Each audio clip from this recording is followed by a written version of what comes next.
Sea of Japan, 4:57 a.m. Darkness. Silence. Then suddenly, a streak of fire tore across the sky. A North Korean Hwasong-12 ballistic missile traveling at 15 times the speed of sound, heading directly over Japanese territory. 12 million people, Tokyo, Osaka, Kyoto, sleeping, unaware. Air raid sirens screamed across Japan, emergency alerts on every phone, seek immediate shelter, ballistic missile threat. But this wasn't a test, this wasn't a drill. North Korea had just crossed the ultimate red line. And 200 miles away, the USS Ronald Reagan, a nuclear-powered aircraft carrier, was already moving into position. What happened in the next 17 minutes shocked military analysts worldwide. Because the US Navy didn't just track the missile, they didn't just watch it fly. They sent North Korea a message so terrifying, so overwhelming, that Pyongyang went silent for 3 months. This is the story of the missile that flew too far, the response that changed everything, and the day Kim Jong-un learned that threatening America's allies has consequences. Let's go back. 24 hours before the launch. For weeks, North Korea had been conducting missile tests, small ones, medium range, falling into the ocean. Annoying, provocative, but not catastrophic.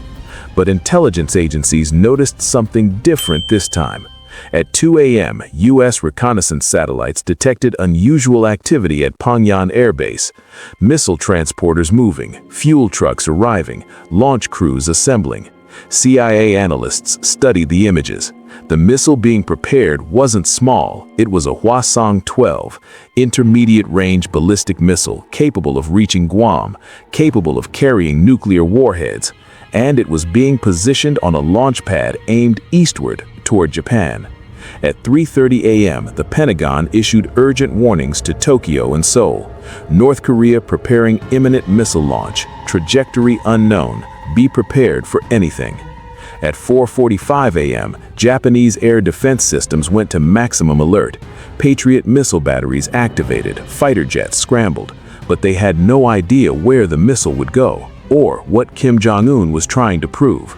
At 5:07 a.m., the missile launched, a massive pillar of fire visible from space.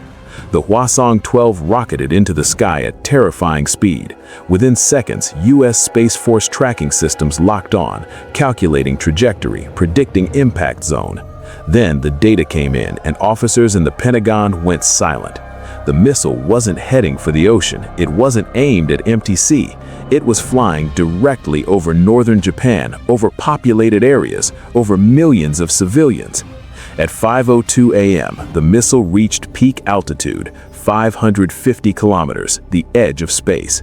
At 5:04 a.m., it began descending, still over Japanese territory, still traveling at Mach 15. Air raid sirens wailed across Japan, emergency broadcasts, panicked citizens running for shelter. The Japanese government activated emergency protocols, trains stopped, traffic halted, 12 million people taking cover. Was this an attack? A mistake? A malfunction? Nobody knew. At 5:06 a.m., the missile cleared Japanese airspace, continued over the Pacific Ocean. At 5:09 a.m., it crashed into the sea 1,400 miles from its launch point. No casualties, no damage, but the message was unmistakable. North Korea had just demonstrated they could hit Japan anytime, anywhere. And by extension, American military bases on Japanese soil. Tokyo immediately contacted Washington. The conversation was brief. North Korea just flew a ballistic missile over our country, over our people. This cannot stand. At 5:15 a.m., U.S. Pacific Command issued orders to the USS Ronald Reagan Carrier Strike Group. Proceed to launch position. Prepare for maximum demonstration of force. Show Pyongyang what happens when you threaten our allies. The USS Ronald Reagan was already moving, 70 fighter jets, 5 escort warships, 1 nuclear-powered submarine, and a mission to send North Korea a message they would never forget. 5:30 a.m., USS Ronald Reagan, 150 miles east of North Korea.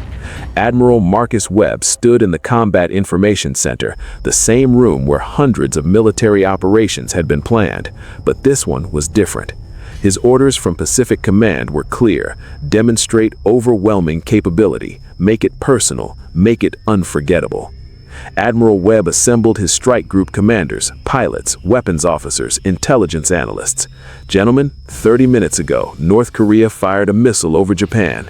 They endangered millions of civilians to make a political point. Now, we're going to make our point. He pulled up a satellite map showing North Korea's coastline, military bases, missile sites. We're going to conduct the largest show of force operation in 20 years. I want 60 jets in the air. I want them flying within 12 miles of North Korean airspace, and I want Pyongyang to know that if we wanted to, we could eliminate every missile site they have within 90 minutes.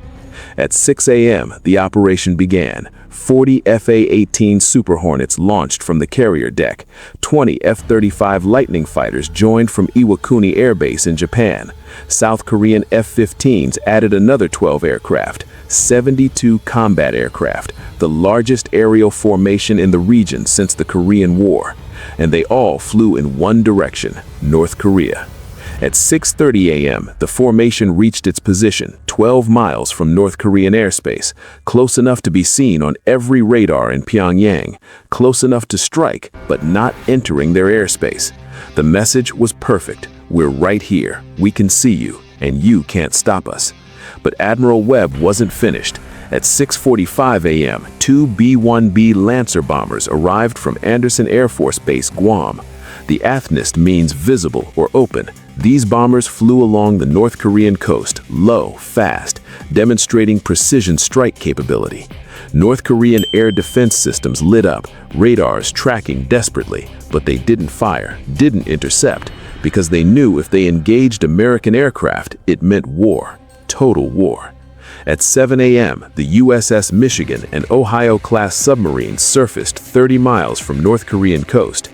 This submarine carried 154 Tomahawk cruise missiles, each capable of striking North Korean targets with pinpoint accuracy. The submarines surfaced deliberately, visibly, so North Korean coastal observers could see it. The message: even underwater, we're here. Even invisible, we're watching. At 7:30 a.m., the U.S. Navy conducted live fire exercises.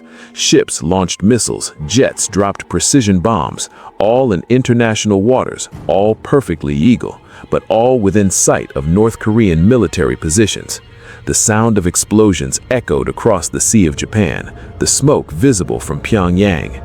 This wasn't a military operation, this was a demonstration, a show of force so overwhelming that North Korea couldn't possibly miss the point. You launched one missile over Japan, we can launch thousands.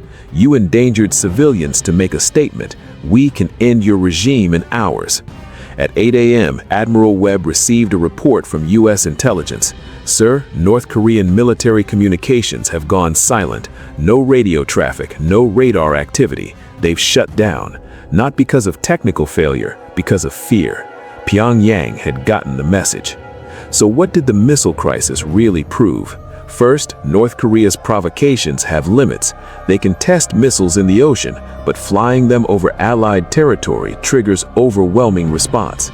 Second, American alliances matter. Japan hosts U.S. military bases. That means an attack on Japan is effectively an attack on America. North Korea learned this the hard way. Third, demonstrations of force work. Not violence, not war, just overwhelming display of capability.